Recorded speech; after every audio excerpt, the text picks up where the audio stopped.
নমস্কার, জয় মাতারা, জয় গুরু বামদেব। আমি জ্যোতিষ গুরু দ্রোণাচার্য। দর্শক বন্ধু, এবছর বুদ্ধ পূর্ণিমা পড়েছে সোমবার। সুতরাং ভগবান বিষ্ণুর সাথে সাথে অবশ্যই শিবের বার।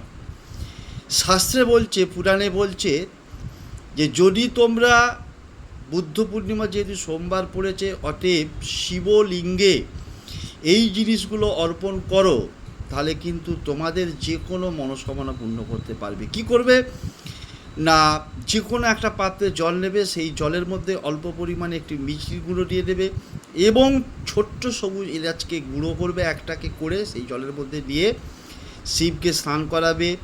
তারপর দুধ দিয়ে, ঘি দিয়ে, মধু দিয়ে স্নান করাবে।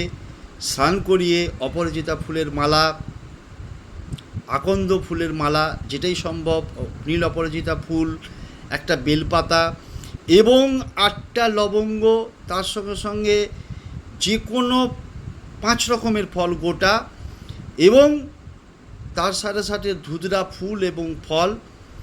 এর মধ্যে যেগুলো দিয়ে সম্ভব তোমরা অবশ্যই শিবলিঙ্গে অর্পণ করো।